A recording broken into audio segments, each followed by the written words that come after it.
నమస్తే ADB news కి స్వాగతం. ముందుగా హెడ్లైన్స్ చూద్దాం.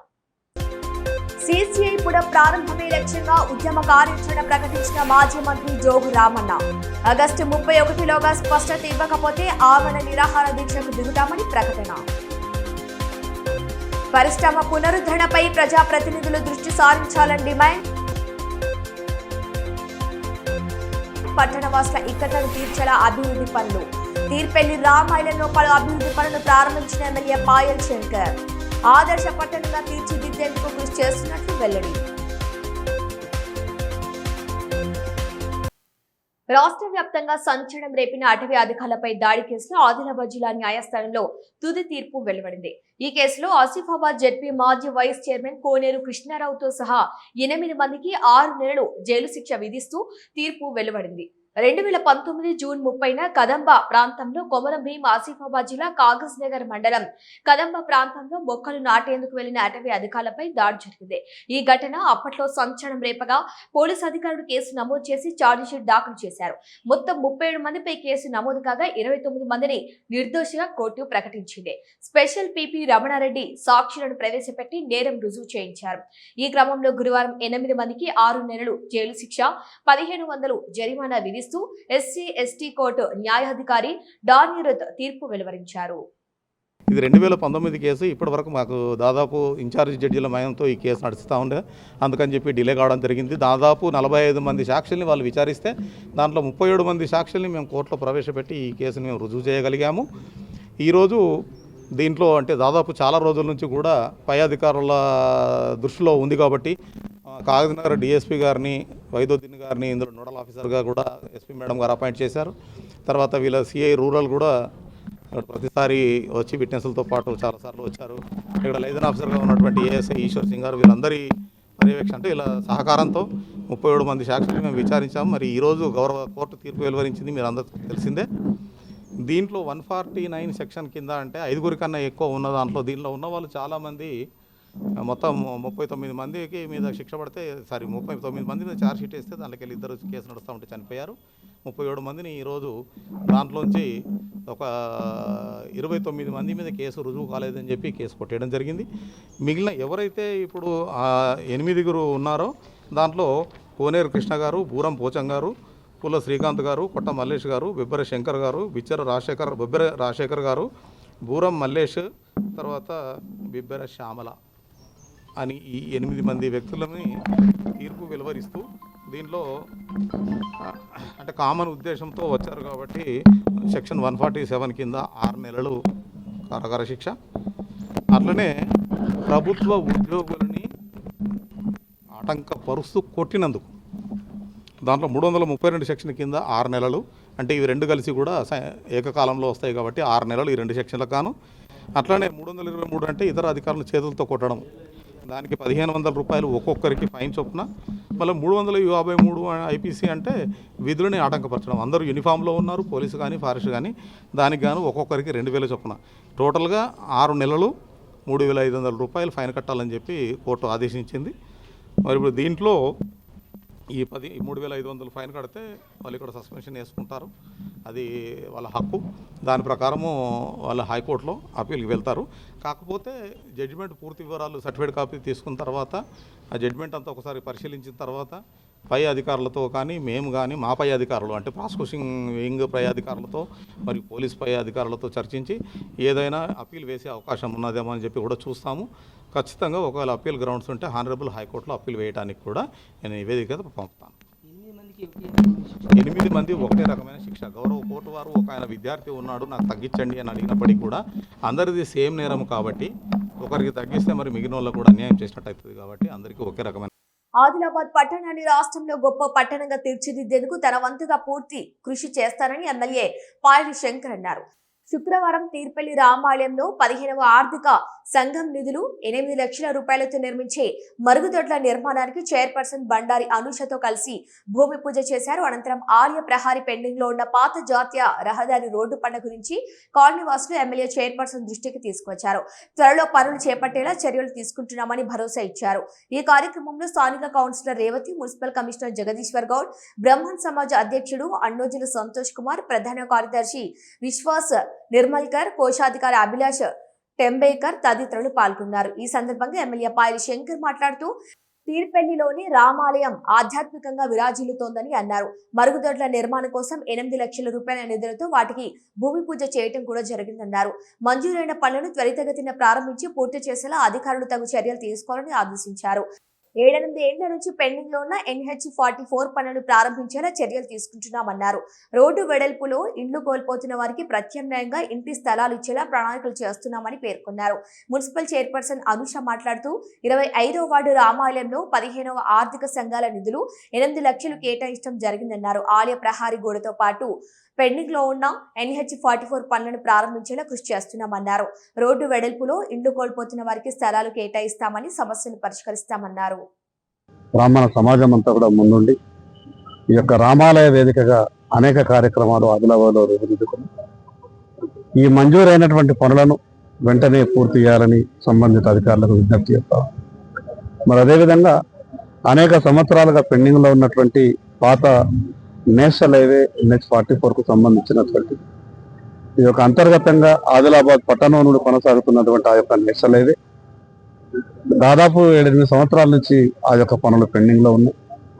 వాటిని కూడా చైర్పర్సన్ గారు, కౌన్సిలర్ గారు మేమంతా కూడా కలిసి చర్చించి ఆ యొక్క ఇండ్లు పోతున్నటువంటి వాళ్ళకు కూడా ప్రత్యామ్నాయ ప్లాట్లు ఇవ్వాలని, తద్వారా ఆ యొక్క రోడ్ని కూడా విస్తరించాలని ప్రాథమికంగా ఈరోజు చర్చ జరిగింది. ఈ ఆదిలాబాద్ పట్టణంలో ఉన్నటువంటి సమస్యలకన్నిటికీ కూడా ఎంతో కొంత పరిష్కారం చేయాలని ఈ తెలంగాణ రాష్ట్రంలోనే అనేక సందర్భాల్లో నేను ఒక మాట చెప్తున్నాను. ఈ ఆదిలాబాద్ పట్టణం తెలంగాణ రాష్ట్రంలోనే ఒక గొప్ప పట్టణంగా తీర్చిదిద్దుకునే విధంగా ఆదిలాబాద్ పట్టణ ప్రజలంతా కూడా కలిసి కృషి చేయాల్సిన అవసరం ఉంది. అధికారులకు విజ్ఞప్తి చేస్తున్నాం, మంజూరైనటువంటి పనులకు భూమి పూజ జరిగిన వెంటనే ఆ యొక్క పనులన్నింటినీ కూడా ప్రారంభించే విధంగా చర్యలు తీసుకోవాలని ఈ సందర్భంగా విజ్ఞప్తి. ఆగస్టు 31లోగా CCA పునరుద్ధరణపై స్పష్టత రాని పక్షంలో ఆమరణ నిరాహార దీక్షకు దిగుతామని మాజీ మంత్రి బీఆర్ఎస్ జిల్లా అధ్యక్షులు జోగు రామన్న ప్రకటించారు. CCA పునః ప్రారంభం కోసం ప్రాణాలను సైతం లెక్క చేయమని స్పష్టం చేశారు. శుక్రవారం స్థానిక పార్టీ కార్యాలయంలో ఏర్పాటు చేసిన మీడియా సమావేశంలో ఆయన పాల్గొన్నారు. CCA పునరుద్ధరణ విషయంపై స్థానిక ఎంపీ, ఎమ్మెల్యే కనీస చిత్తశుద్ధి కనబరచడం లేదన్నారు. చట్టవిరుద్ధంగా స్క్రాప్ టెండర్లను పిలిపించారని, గత బీఆర్ఎస్ ప్రభుత్వ హయాంలో స్కార్ప్ టెండర్లు జరగకుండా కోర్టుకు వెళ్లినట్టు గుర్తు చేశారు. కేవలం కమిషన్లు వచ్చే పనులపైనే ఎమ్మెల్యే దృష్టి సారించారని ఆరోపించారు. 5,000 మంది యువతకు ప్రతి ఏటా ఉద్యోగాలు ఇప్పిస్తామని ఇచ్చిన హామీ ఏమైందని ప్రశ్నించారు. ఇకనైనా CCA పునః ప్రారంభం గురించి తక్షణ చర్యలు తీసుకోవాలని, వచ్చే ఆగస్టు నెలాఖరులోగా స్పష్టత రాకపోతే ఆమరణ నిరాహార దీక్షకు సిద్ధమని ప్రకటించారు. ఆదిలాబాద్ సిమెంట్ పరిశ్రమను పునఃప్రారంభిస్తామని చెప్పి హామీ ఇచ్చినటువంటి కుమారస్వామి, కేంద్ర భారీ పరిశ్రమ శాఖ మంత్రి కుమారస్వామి గారికి మా ఆదిలాబాద్ CCI సాధన సమితి ఆధ్వర్యంలో వారికి ప్రత్యేకమైనటువంటి ధన్యవాదాలు తెలియజేస్తాం. అట్టనే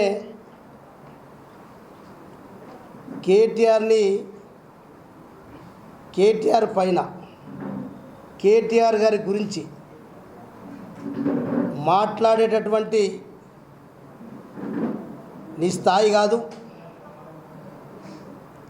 ఏదైతే కేటీఆర్ పైన అవాస్తవాలు మాట్లాడేటువంటి స్థానిక ఎమ్మెల్యే గారు మాట్లాడేటువంటి వ్యాఖ్యల్ని తీవ్రంగా ఖండిస్తున్నాం. మీ అమిత్ షా గారు కూడా 2018లో స్వయంగా ఎన్నికల సభలో आदिलाबाद एमएलए एमपी को अगर जिता के लाए तो हम आदिलाबाद का सीमेंट परिश्रम కూలింగ్ అన్నడా లేదా 19/4/2017లో కేసీఆర్ గారు అప్పటి ముఖ్యమంత్రి గారు నరేంద్ర మోడీ గారికి లేఖ రాసింది. పాయల్ శంకర్ గారు కొద్దిగా ప్రెస్ మీట్ రేపు చూడు, అసలు మా కేంద్ర ప్రభుత్వం ఎప్పటి నుంచో ప్లాన్ ఉన్నాం, మేము నడిపిస్తామని చెప్తున్నప్పటికీ కూడా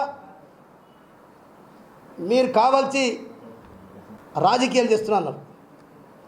ఒకటే చెప్తున్న స్థానిక ఎంపీ గారికి ఎమ్మెల్యే గారికి, ఇవాళ మేము ఢిల్లీకి పోయిన తర్వాత అంతకుముందు సంవత్సరమైన సాధన సమితి ఆధ్వర్యంలో అప్పుడు కేంద్ర మంత్రి హామీ ఇచ్చిందని చెప్పినాం.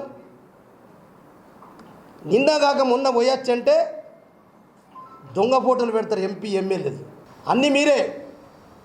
ఎయిర్పోర్ట్కి పోతా అని చెప్తావు నువ్వే. లీజ్ మైనంగా అంటున్నావు. లీజ్ ఇయ్యాల పీరియడ్ అయిపోతుంది. ఎవరు దాని గనుల శాఖ మంత్రి మీ కిషన్ రెడ్డి గాడా? మీ కిషన్ రెడ్డి భారతీయ జనతా పార్టీ మంత్రి గాడా? ఆదిలాబాద్ మెట్రో కొరకేమో రేవంత్ రెడ్డి కిషన్ రెడ్డి కలిసిపోతారు. డైరెక్ట్గా ఇండైరెక్ట్గా ఒక 6,000 మందికి ఇది ఉద్యోగాలు వస్తాయి మా ఆదిలాబాద్ యువత కంటే. దీనికి మీ కిషన్ రెడ్డి నువ్వు కలిసి నువ్వే కదా ఈ కిషన్ రెడ్డికి రేవంత్ రెడ్డికి నువ్వేనట్టు కదా మధ్యవర్తిగా ఉండి పనిచేస్తున్నావు. విశాఖ స్టీల్ ప్లాంట్ను చంద్రబాబు నాయుడు చెప్తే కేంద్రం మొత్తం డబ్బులు ఇస్తుంది. ముఖ్యమంత్రి గారు పిప్పిరికి వచ్చినప్పుడు కానీ అస్బాద్కి వచ్చినప్పుడు కానీ మరి అక్కడ రేవంత్ రెడ్డి గారి సభలో మాత్రం ఇక్కడ ఉన్న ఎమ్మెల్యే దీని గురించి ప్రస్తావన తీసుకురాడు, దీని గురించి అడిగాడు. మరి ముఖ్యమంత్రి గారు మీరు ఆదిలాబాద్ జిల్లాను దత్తత తీసుకుంటామని చెప్పి ఇంద్రవెల్లి సభలో దత్తత తీసుకుంటే కనీసం ఉన్న సిమెంట్ పరిశ్రమను తెరిపిస్తామని చెప్పిండ్రు. అది మాట్లాడాడు. ఎస్ మేము స్వాగతిస్తున్నాం, ఇండస్ట్రియల్ కారిడార్ని స్వాగతిస్తాం, మేము ఎయిర్పోర్ట్ని స్వాగతిస్తాం. కానీ ఇది ఏదో ఎన్నో సంవత్సరాల తర్వాత అవుతుండొచ్చు, ఇవి కావని మేము అంటలేము. కానీ ఉన్నది కూడా వీక్తున్నావు కదా. ఇప్పుడు ఉన్నది కూడా వీకి 6,000 మందికి ఇలా ఉపాధి దొరికేటటువంటి అవకాశం ఉన్న పరిశ్రమనేమో ప్రైవేట్ వ్యక్తులకు అమ్ముతాన్ని మీ ముఖ్యమంత్రి అంటాడు. ఇదే మీ జైపాల్ రెడ్డి రేవంత్ రెడ్డి గారి బామర్ది వచ్చి మీ ఇంటికాన్నే భోజనం చేసి మీ ఇంటికాన్నే నువ్వే భూమి చూపెట్టించి నీ ప్లానింగ్ ఏంటంటే ఇది ప్రైవేట్కి అప్పచెప్పించేసి లేకుంటే రియల్ ఎస్టేట్ చేద్దామా లేకుంటే ప్రైవేట్ సిమెంట్ ఫ్యాక్టరీ పెట్టాలని పుత్తుండాలనే ఆలోచనతో నువ్వు సిమెంట్ పరిశ్రమ గురించి మాట్లాడుతున్నావని మేమంటున్నాం. పూర్తి స్థాయిలో సిమెంట్ పరిశ్రమను మీరు పీపీపీ మోడ్లో చేస్తారా, మీరు ఎన్ఎండిసి మీరు కలిసి చేస్తారా, ఇంకెట్లా చేస్తారో ఒక స్పష్టమైనటువంటి వైఖరిని తెలియజేయకపోతే ఆగస్టు 31 లోపలే ఆమర నిరాహార దీక్ష జోగు రామన్న చేస్తాడు. సీసీఐని సాధించేంత నా ప్రాణం పోయినా పర్వాలేదు. ఆదిలాబాద్ యువత కొరకు, నిరుద్యోగ యువకుల కొరకు నేను ముందుండి ప్రాణాన్నైనా ప్రణంగా పెడతాం. ఆమర నిరాహార దీక్ష చేస్తాం, సీసీఐని సాధిస్తామని చెప్పి ఈ భారతీయ జనతా పార్టీ ప్రభుత్వాన్ని, ఈ లోకల్ ఎమ్మెల్యేని, లోకల్ ఎంపీని రేపటి నుంచి కళ్ళు తెరుండ్రి. అందుకొరకే ఇది వార్నింగ్ ఇస్తున్నాం. మీరు ఆగస్టు 31 తారీఖు లోపల ఏ ప్రకటన స్పష్టంగా ఇవ్వకపోతే బీఆర్ఎస్ పార్టీ ఆధ్వర్యంలో నేనే మొదలు ఆమరణ నిరాహార దీక్ష చేస్తాం. నాతో పాటు ఇంకెవరైనా దీనికి కావాలని కోరుకున్న వ్యక్తులు మా పార్టీ వాళ్ళకి ఎట్లనే ఉంటారు. ఖచ్చితంగా ప్రభుత్వం స్పష్టత ఇవ్వకపోతే 31 నాడైనా కనీసం ఆమరణ దీక్ష మొదలైతే అని చెప్పి ఇంకోసారి మీరు కార్మికుల సమస్యలు పరిష్కరించడానికి రాష్ట్ర ప్రభుత్వం చర్యలు తీసుకోవాలని ఏఐటీయూసీ జిల్లా కార్యదర్శి దేవేందర్ అన్నారు. ఈ నెల 19న నిర్వహించనున్న ఏఐటీయూసీ జిల్లా మహాసభల కరపత్రాలను గురువారం ఆదిలాబాద్ మున్సిపల్ కార్యాలయ ఆవరణలో ఆవిష్కరించారు. ఈ మహాసభలకు సంఘం రాష్ట్ర ప్రధాన కార్యదర్శి ఎస్ బాలరాజు, రాష్ట్ర కార్యదర్శి విలాస్ హాజరవుతున్నారన్నారు. కార్మికుల సమస్యలు, పోరాటాలు, భవిష్యత్తు కార్యాచరణ తదితర అంశాలపై చర్చించడం జరుగుతుందన్నారు. కార్మికులు పెద్ద సంఖ్యలో హాజరై విజయవంతం చేయాలని పిలుపునిచ్చారు. ఆదిలాబాద్ జిల్లా ఏఐటీయూసీ అనుబంధ సంఘాల కార్మికులు ఎదుర్కొంటున్నటువంటి అన్ని సమస్యలపై చర్చించుకొని ఇలా municipal, RIMS, civil supply and CWC, banking, DCC ఇవన్నీ ఏవైతే అనుబంధ సంఘాలు 26 సంఘాలు ఉన్నాయో ఆ అనుబంధ సంఘాలలో పనిచేస్తున్నటువంటి ప్రతి కార్మికుల సమస్యలపై ఈ జిల్లా 4వ మహాసభలలో సీరియస్గా చర్చించుకొని వీళ్ళు ఎదుర్కొంటున్నటువంటి సమస్యలపై వీళ్ళ మేము కార్యాచరణ రూపొందించుకొని రానున్న రోజులలో పోరాటాలకు సిద్ధపోతా ఉన్నాం. అలాగే ఇలా రాష్ట్ర ప్రభుత్వం ప్రజాపాలన అని చెప్తున్నటువంటి కాంగ్రెస్ ప్రభుత్వం ఇలా మేము అధికారంలోకి రాగానే కార్మికులకు ప్రత్యేక కార్పొరేషన్ ఏర్పాటు చేసి కార్పొరేషన్ ద్వారానే వేతనాలు ఇస్తామని చెప్పేసి, కార్మికులను ఆదుకుంటామని చెప్పేసి, కాంట్రాక్ట్ అవుట్సోర్సింగ్ కార్మికులకు ప్రత్యేక కార్పొరేషన్ తీసుకొస్తామని మాయమాటలు చెప్పినటువంటి రేవంత్ రెడ్డి సర్కార్ ఈ రాష్ట్ర మహాసభలు ఆగస్టు 6, 7, 8 తారీఖులలో ఉన్నాయి. అప్పటి వరకు ఒకవేళ కార్మికుల పట్ల సిద్ధశుద్ధితో కార్మికులకు చెప్పినటువంటి హామీలు నెరవేర్చకపోతే ఇవాళ మేము రెజల్యూషన్ పాస్ చేసుకొని రానున్న రోజులలో రాష్ట్ర వ్యాప్తంగా మిలిటెంట్ పోరాటాలకు ఏఐటీయూసీగా సిద్ధపడతా ఉన్నాం. ఇది ఒకవేళ రాష్ట్ర ప్రభుత్వం రాష్ట్ర మహాసభల లోపు కార్మికుల పట్ల చిత్తశుద్ధి చూపెట్టకపోతే ఖచ్చితంగా మెడలు వంచడానికి కార్మికులందరూ సిద్ధంగా ఉన్నారని మేము ఈ పోస్టర్ రిలీజ్ పరంగా హెచ్చరిస్తాం. తలమడుగు మండలంలో వర్షాభావ పరిస్థితులు కొనసాగుతుండటంతో రైతులు ఆకాశం వైపు ఆశగా చూస్తున్నారు. పూర్వీకుల నుంచి వస్తున్న సాంప్రదాయాన్ని కొనసాగిస్తూ మండలంలోని బరంపూర్ గ్రామంలో రైతులు కప్పతల్లి ఆట నిర్వహించారు. డప్పు బాజాల నడుమ గ్రామంలోని వీధులన్నీ తిరుగుతూ ఇంటింటికి వెళ్లి వానదేవుడిని ప్రార్థించారు. గ్రామస్తులు కూడా ఈ కార్యక్రమంలో పాల్గొని రైతులకు మద్దతు తెలిపారు. ఈ సందర్భంగా రైతులు మాట్లాడుతూ గతంలో ఇలాంటి పరిస్థితులు ఎదురైనప్పుడు పెద్దలు కప్పతల్లి ఆట ఆడేవారని, ఆ తర్వాత సమృద్ధిగా వర్షాలు కురిసి పంటలు బాగా పండేవని వారు చెప్పారన్నారు. అదే విశ్వాసంతో నేటికి ఆ సాంప్రదాయాన్ని కొనసాగిస్తూ ప్రకృతి కరుణించాలని, రైతుల కష్టాలు తీర్చాలని ప్రార్థిస్తున్నట్టు తెలిపారు. రైతులు ఇప్పటికీ ఖరీఫ్ పంటల విత్తి వర్షాల కోసం ఎదురు చూస్తుండగా వర్షాలు ఆలస్యం కావడంతో తీవ్ర ఆందోళన వ్యక్తం చేస్తున్నారు. సకాలంలో మంచి వర్షాలు కురిసి పంటలు సమృద్ధిగా పండాలని ఈ సందర్భంగా రైతులు ఆకాంక్షించారు. ఈ కార్యక్రమంలో స్థానిక సర్పంచ్ దేవారావు, గ్రామ రైతులు, ప్రజా ప్రతినిధులు, మహిళలు, గ్రామస్తులు పెద్ద సంఖ్యలో పాల్గొన్నారు.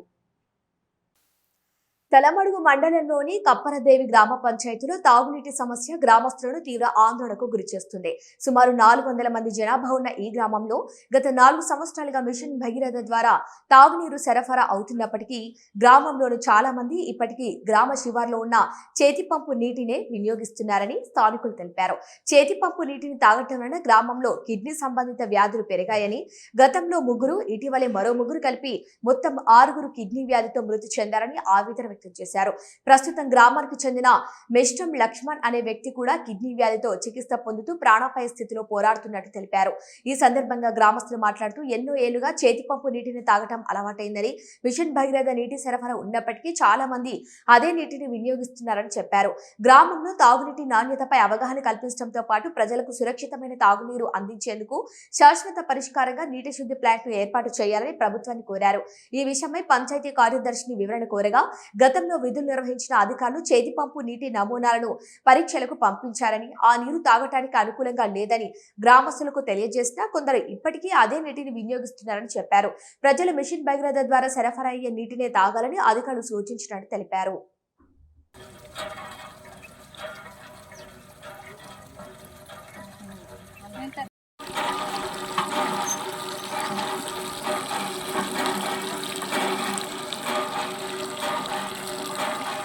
ఇప్పుడు చేతి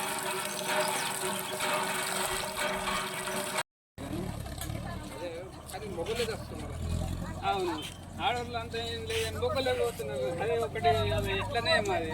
అందరికి నమస్కారం. ఇది ఎత్తున ఇది బోరింగ్ నీళ్ళు ఉన్నది, ఇది మంచిగా లేదు మాకు. అయితే ఇది తాగుతున్న వాళ్ళందరూ కొంచెం కిడ్నీలు పోతున్నాయి.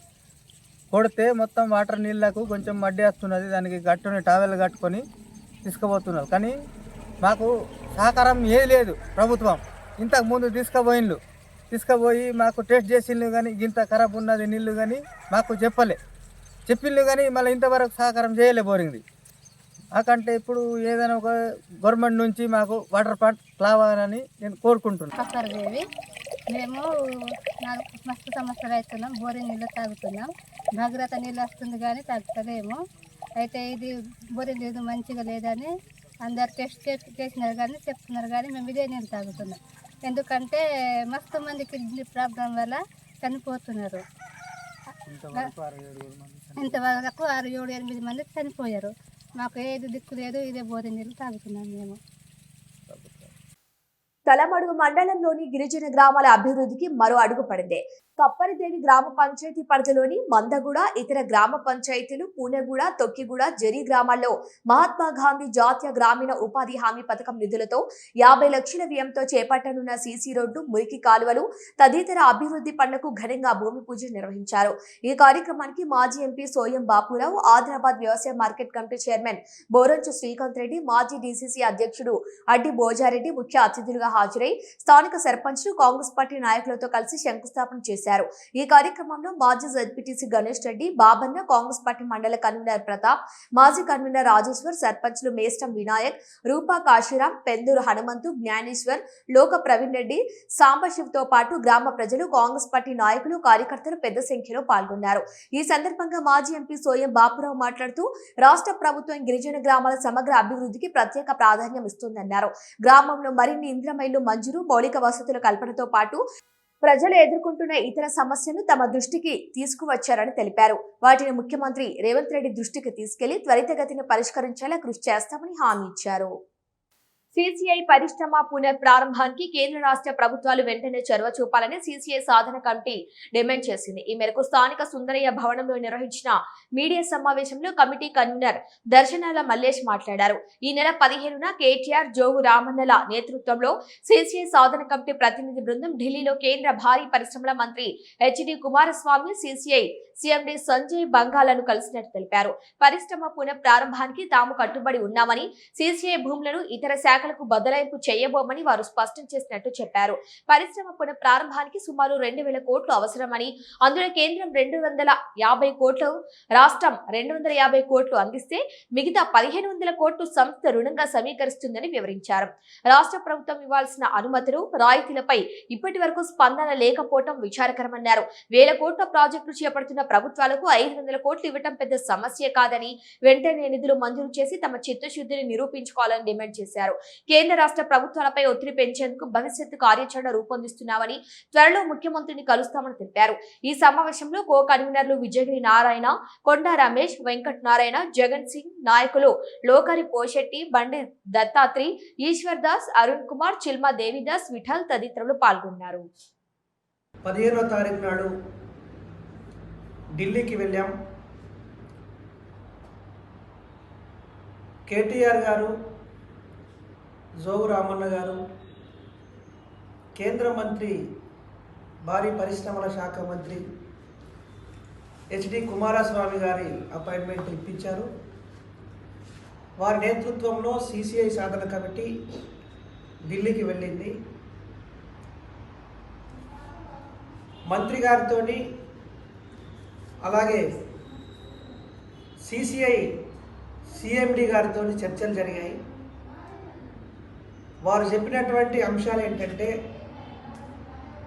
ఆదిలాబాద్ సిమెంట్ ఫ్యాక్టరీని పునరుద్ధరించడానికి కేంద్ర ప్రభుత్వం సిద్ధంగా ఉన్నది అని చెప్పారు. ఫ్యాక్టరీ పునరుద్ధరణ జరగాలి అని అంటే 2,000 కోట్ల రూపాయలు అవసరం పడుతుంది అని చెప్పారు. ఈ 2,000 కోట్ల రూపాయలలో 250 కోట్లు రాష్ట్ర ప్రభుత్వము, 250 కోట్ల రూపాయలు కేంద్ర ప్రభుత్వము చెల్లిస్తే, మరో 1,500 కోట్ల రూపాయలు మేము బ్యాంకు లోన్ తీసుకొని కొత్త పరిశ్రమను ఏర్పాటు చేస్తామని చెప్పారు. మేము అడిగాము, స్క్రాప్ కింద బిల్డింగులను కానీ మిషనరీలను కానీ మొత్తం తుక్కు కింద అమ్మేశారు కదా, మరి ఆ భూముల్ని కూడా రకరకాల చర్చ జరుగుతుంది. డిఫెన్స్కి ఇస్తామని చెప్పి కొంతమంది అంటున్నారు, లేదా ఎయిర్ ఫోర్స్కి ఇస్తామని చెప్పి అంటున్నారు, లేదా రెవెన్యూ డిపార్ట్మెంట్లకు అప్పచెప్పేసేసి రియల్ ఎస్టేట్ వ్యాపారం చేస్తామని చెప్పి అంటున్నారు. ఇట్లాంటి చర్చ జరుగుతుంది ఆదిలాబాద్లో. మరి మీరేమో కొత్త పరిశ్రమ పెడతామంటున్నారు, భూమి లేకుండా పరిశ్రమ ఎట్లా పెడతారని చెప్పి అడిగితే దానికి సమాధానం చెప్పింది ఏంటంటే, కేంద్ర మంత్రి కానీ సిసిఐ సిఎండి గారు కానీ చెప్పినటువంటి సమాధానం ఏంటంటే, ఆ భూముల్ని ఇప్పటి వరకు ఇవ్వమని చెప్పి మమ్మల్ని ఎవరు అడగలేదు. అడిగినా మేము ఆ భూముల్ని వేరే వాళ్ళకి ఇవ్వము. ఆ భూముల్లో కొత్త పరిశ్రమను ఏర్పాటు చేయడమే మా లక్ష్యం అని చెప్పి స్పష్టంగా చెప్పారు. కాబట్టి సిసిఐ సాధన కమిటీగా వారు చెప్పినటువంటి మాటలు విన్నప్పుడు మాకు కొంత విశ్వాసం కలిగింది. సిసిఐ పరిశ్రమ పునరుద్ధరణ కాబోతుంది అనేటువంటి విశ్వాసం కలిగింది. కాబట్టి రాష్ట్ర ప్రభుత్వం, కాంగ్రెస్ ప్రభుత్వానికి మేము విజ్ఞప్తి చేస్తూ ఉన్నాము, మిమ్మల్ని కేంద్ర ప్రభుత్వము 250 కోట్ల రూపాయలు ఇవ్వండి, అట్లనే పరిశ్రమకు కావాల్సినటువంటి కొన్ని రాయితీలు కల్పించండి అని చెప్పి అడుగుతున్నారంట. సమావేశం కూడా జరిగింది. ఆ సమావేశంలో రాష్ట్ర పరిశ్రమల శాఖ మంత్రి శ్రీధర్ బాబు గారు కూడా పాల్గొన్నారు. ఆ సమావేశంలో మేము మాట చెప్పాము. కానీ ఇప్పటి వరకు రాష్ట్ర ప్రభుత్వం నుంచి ఎలాంటి స్పందన లేదు అని చెప్పారు వాళ్ళు. అయితే రాష్ట్ర ప్రభుత్వానికి CCI సాధన కమిటీ తరపున మేము విజ్ఞప్తి చేస్తూ ఉన్నాము. ఇదే ఆదిలాబాద్లో ఇండస్ట్రియల్ కారిడార్ పేరుతో వేల కోట్ల రూపాయలు పెట్టి భూములు కొనుగోలు చేయడానికి మీరు ప్రణాళిక సిద్ధం చేశారు. 250 కోట్ల రూపాయలు రాష్ట్ర ప్రభుత్వం దగ్గర లేవా? వెంటనే ఈ 250 కోట్ల రూపాయలు విడుదల చేసి పరిశ్రమకు కావాల్సిన అనుమతులన్నింటికి సంబంధించినటువంటి వాటి మీద మీరు క్లియరెన్స్ ఇవ్వాలి కేంద్ర ప్రభుత్వానికి అని చెప్పి మేము విజ్ఞప్తి చేస్తూ ఉన్నాము. అలాగే కేంద్ర ప్రభుత్వాన్ని డిమాండ్ చేస్తూ ఉన్నాము, 250 కోట్ల రూపాయలు మీరు ఇవ్వండి. మీరు పటేల్ విగ్రహానికి 2000 కోట్ల రూపాయలు ఇచ్చారు. ఇక్కడ వందలాది మంది వేలాది మంది జీవనోపాధి కలిగినటువంటి CCI పరిశ్రమకు 250 కోట్ల రూపాయలు మీరు ఇవ్వలేరా? మీ దగ్గర డబ్బులు లేవా? కాబట్టి వెంటనే ఆ 250 కోట్ల రూపాయలు విడుదల చేసి కొత్త పరిశ్రమ నిర్మాణానికి చర్యలు చేపట్టాలని చెప్పి CCI సాధన కమిటీ డిమాండ్ చేస్తూ ఉన్నది. వర్షాకాలంలో సీజనల్ వ్యాధులు ప్రబలుతున్నాయి. ప్రతి ఒక్కరూ వ్యక్తిగత పరిశుభ్రతతో పాటు పరిసరాలను కూడా పరిశుభ్రంగా ఉంచుకోవాలని మున్సిపల్ చైర్పర్సన్ బండారి అనుష అన్నారు. శుక్రవారం పట్టణంలోని మహాలక్ష్మివాడలో ఫ్రైడే డ్రై డే కార్యక్రమం నిర్వహించారు. కాలనీలో పర్యటిస్తూ నిల్వ నీటిలో దోమలు ఎలా వృద్ధి చెందుతాయో వివరించారు. అక్కడక్కడ పూల కుండీలు, కూలర్లు, కొబ్బరి బోండాలు, టైర్లలో నిల్వ ఉన్న నీటిని తొలగించారు. అనంతరం ఆరోగ్య పాఠశాల కార్యక్రమంలో మహాలక్ష్మివాడ పాఠశాలలో సీజనల్ వ్యాధులపై విద్యార్థులకు నిర్వహించిన అవగాహన కార్యక్రమంలో చైర్పర్సన్ పాల్గొని పలు సూచనలు చేశారు. ఈ కార్యక్రమంలో municipal commissioner Jagadishwar Goud, councillor Meerabai, sanitary inspector Shankar, పాఠశాల ఉపాధ్యాయులు తదితరులు పాల్గొన్నారు. ఈ సందర్భంగా మున్సిపల్ చైర్పర్సన్ బండారి అనుష మాట్లాడుతూ సీజనల్ వ్యాధులు వ్యాప్తి చెందకుండా ప్రతి ఒక్కరూ తమ పరిసరాలను శుభ్రంగా ఉంచుకోవాలని సూచించారు. నిల్వ నీటిలో దోమలు వృద్ధి చెంది డెంగ్యూ, మలేరియా, చికెన్ గున్యా లాంటి వ్యాధులు వస్తాయన్నారు. విద్యార్థులు ఉన్నత లక్ష్యాలను సాధించేలా కృషి చేయాలని దిశానిర్దేశం చేశారు. రేణుకా సిమెంట్ ఫ్యాక్టరీలో భూములు కోల్పోతున్న రైతులను ఓ రిటైర్డ్ DSP బెదిరింపులకు గురి చేస్తున్నారని బాధిత రైతులు ఆరోపించారు. తమకు న్యాయం చేయాలని డిమాండ్ చేస్తూ శుక్రవారం కలెక్టర్ కార్యాలయం ఎదుట ధర్నా నిర్వహించారు. రిటైర్డ్ DSPకి వ్యతిరేకంగా నినాదాలు చేస్తూ హోరెత్తించారు. నష్టపరిహారం విషయమై తాము హైకోర్టుకు వెళ్లామని, అయితే రిటైర్డ్ DSP తనకు సంబంధం లేదని వ్యవహారంలో తలదూర్చి తమను బెదిరిస్తున్నారని అన్నారు. ఈ అంశంపై సమగ్ర విచారణ జరిపి తగు చర్యలు తీసుకోవాలన్నారు. రైతులకు పోలీసు రక్షణ కల్పించి భవిష్యత్తులో ఇటువంటి ఘటనలు జరగకుండా కఠినంగా వ్యవహరించాలని డిమాండ్ చేశారు. రామాయశివారిలోని స్థాపించడానికి భూములు కొనుగోలు చేయడం జరిగింది. గతంలో 107 ఎకరాలు కొనుగోలు చేశారు. 10 సంవత్సరాలైంది. అప్పుడు 9,27,000కు కొనుగోలు చేశారు. 127 ఎకరాలు. ఇంతవరకు కూడా ప్లాంట్ నిర్మాణం అనేటువంటి జరగలేదు. ఇప్పటికే 10 సంవత్సరాలైంది. గత సంవత్సరం ఏదైతే 8,25,000 అని చెప్పి మళ్ళీ కొత్త ధర ప్రకటించడం జరిగింది. మేము ససేమిరా మేము రైతులు మేము ఇవ్వమని చెప్పి హైకోర్టుకు కూడా వెళ్ళడం జరిగింది. హైకోర్టులో ఇప్పుడు కేసు పెండింగ్ అనేటువంటిది ఉన్నది. వాస్తవంగా ఇప్పుడు ఉన్నటువంటి అక్కడ ఉన్నటువంటి మేనేజ్మెంట్ ఏదైనా ఈ రాష్ట్ర ప్రభుత్వం ఒత్తిడి మేరకు సిమెంట్ పరిశ్రమని నిర్మాణం చేయాలని చెప్పి ఒత్తిడి జరగడం సందర్భంగా గతంలో అనేక సందర్భాలు చెప్పడం జరిగింది. మాకు ఒత్తిడి వస్తున్నది, మేము నిర్మాణం చేస్తాం, మీరు భూములు ఇచ్చేయాలని అని చెప్పారు. కానీ మేము కోర్టులో మా భూములు ఉన్నాయి. ఆ కోర్టు ద్వారా మాకు వచ్చేటటువంటి నష్టపరిహారము మేము అనుకున్న మేరకు రావాలనేటువంటి ఉద్దేశంతో కోర్టుకు వెళ్ళడం జరిగింది. ఇలా కోర్టుకు వెళ్ళినటువంటి రైతుల్ని బెదిరింపులు అనేటువంటి చేస్తున్నాడు. వాస్తవంగా ఇప్పుడు కొత్తగా దానికి సంబంధించినటువంటి వర్క్ రామిరెడ్డి గారు నియమితులయ్యారు. ఆ రామిరెడ్డి గారు నిన్న ఫోన్ చేసి వాస్తవంగా రైతులు బెదిరింపు, మీరు ఎట్టి పరిస్థితుల్లో భూములు ఇవ్వాలా లేకుంటే సంతకం పెట్టాలని చెప్పి బెదిరింపులు చేస్తున్నారు. వాళ్ళిద్దరిని కూడా బెదిరించడం జరిగింది. వాస్తవంగా రైతులందరినీ కూడా ఒక్కొక్కళ్ళని లొంగ తీసుకొని భూముల్ని తీసుకోవాలనేటువంటి చెప్పారు. మొన్న మాకు కలిసినప్పుడు చెప్పారు, మేము భూముల్ని వదిలేస్తున్నాం, ఎందుకంటే మేము ఆధారం పెట్టలేమని చెప్పారు. మాకు భూములు వదిలేసినా సరే అని చెప్పి మేము చెప్పాము. అయినప్పటికీ కూడా ఈ ఏదైతే రైతులు బెదిరిస్తున్నాడో సమంజసం కాదు. ఫోన్ల ద్వారా బెదిరింపులు అనేటువంటి సమంజసం కాదు. వాస్తవంగా దానికి బేషరతుగా క్షమాపణ చెప్పాలా, లేకుంటే బేషరతుగా క్షమాపణ చెప్పాలా. మన సుదర్శన్ అతనికి ఫోన్ చేశారు రామిరెడ్డి సార్.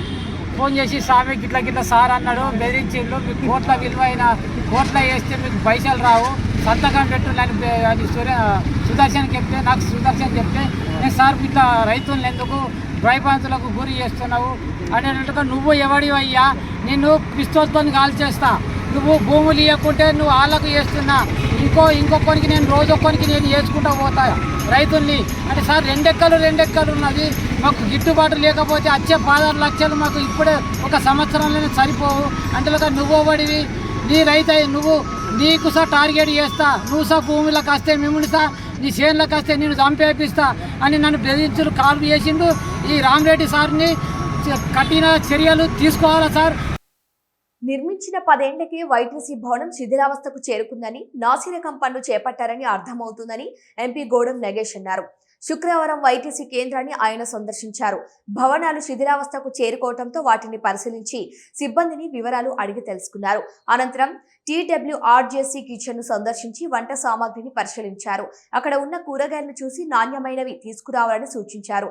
సరుకుల గదిలో ఉన్న సామాగ్రిని పరిశీలించి కాలం దగ్గర పడుతున్న వాటి స్థానంలో వేరేవి తీసుకురావాలని ఆదేశించారు. ఈ కార్యక్రమంలో municipal chairperson Bandari Anusha, BJP నాయకులు తాటిపల్లి రాజు తదితరులు పాల్గొన్నారు. ఈ సందర్భంగా ఎంపీ నగేష్ మాట్లాడుతూ 10 ఏళ్ల క్రితం నిర్మించిన వైటీసీ కేంద్రం ప్రస్తుతం శిథిలావస్థకు చేరుకుందన్నారు. TWRJC విద్యార్థులకు మెనూ ప్రకారం నాణ్యమైన భోజనం అందించాలని సిబ్బందిని ఆదేశించారు. నిబంధన ప్రకారం ప్రతి విద్యార్థికి పౌష్టికాహారాన్ని ఇవ్వాలన్నారు. గడువు సమీపిస్తున్న సామాగ్రిని తొలగించి కొత్త సామాగ్రిని కొనుగోలు చేయాలన్నారు.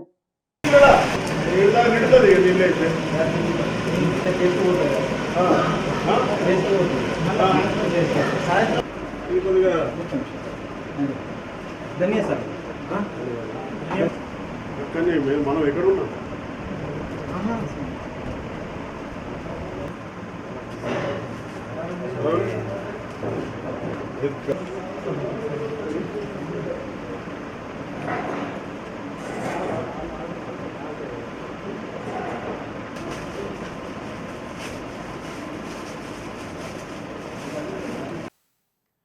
ఆదిలాబాద్ 2 టౌన్ పోలీస్ స్టేషన్ నమోదైన జాబ్ ఫ్రాడ్ కేసులో ప్రధాన నిందితుడైన మహమ్మద్ బాబర్ ను అరెస్టు చేసినట్లు DSPL జీవన్ రెడ్డి తెలిపారు. శుక్రవారం స్థానికంగా ఏర్పాటు చేసిన సమావేశంలో ఆయన కేసు వివరాలను వెల్లడించారు.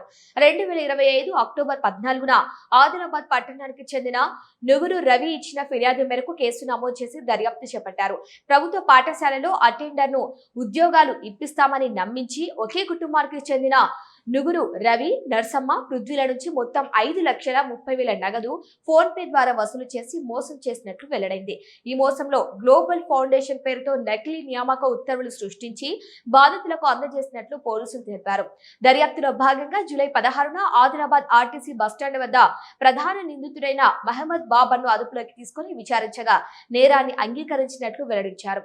ఈ మోసానికి నిర్మల్ కు చెందిన పల్లికొండ కార్తీక్, సూర్యాపేటకు చెందిన రాహులపేట సతీష్, భైన్సాకు చెందిన వడేకర్ నవీన్ కుమార్లను మధ్యవర్తులుగా ఉపయోగించి నిరుద్యోగులను లక్ష్యంగా చేసుకుని డబ్బులు వసూలు చేసినట్టు తెలిపారు. వసూలు చేసిన మొత్తంలో మధ్యవర్తులకు కమిషన్ ఇచ్చి మిగిలిన డబ్బును తానే తీసుకున్నట్లు నిందితుడు ఒప్పుకున్నాడు.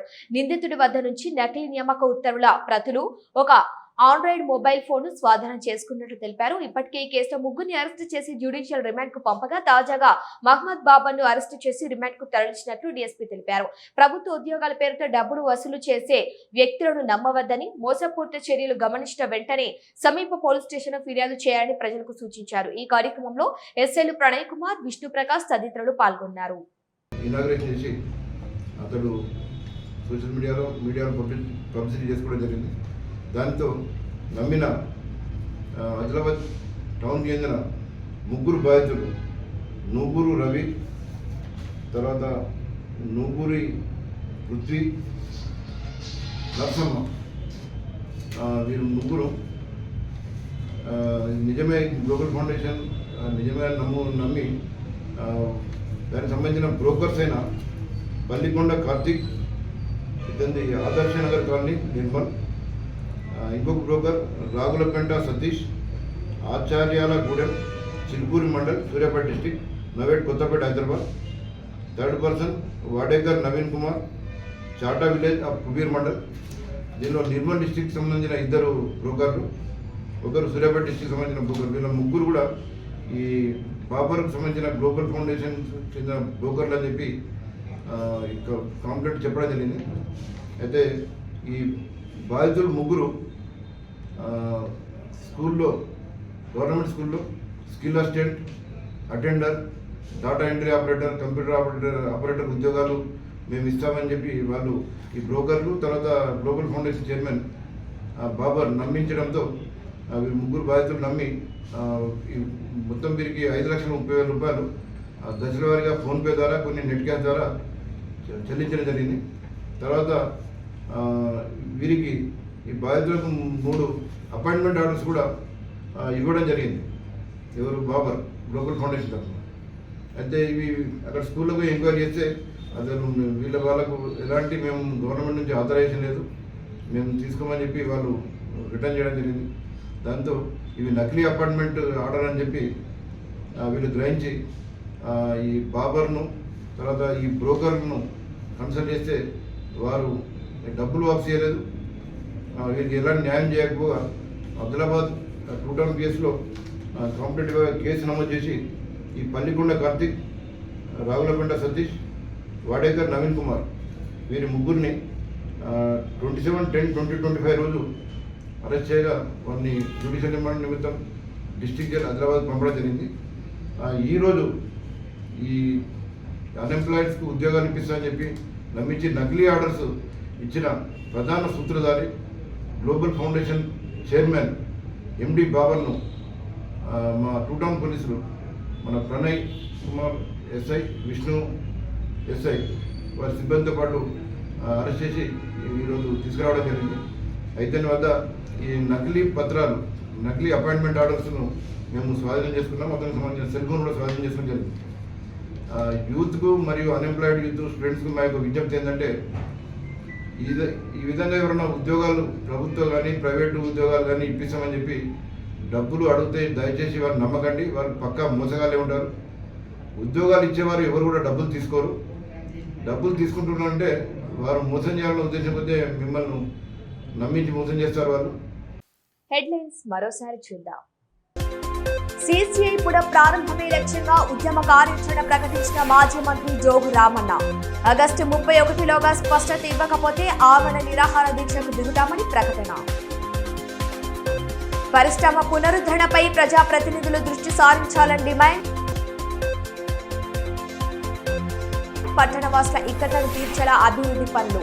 తీర్పెల్లి రామాయణంలో పలు అభివృద్ధి పనులు ప్రారంభించిన ఎమ్మెల్యే పాయల్ శంకర్.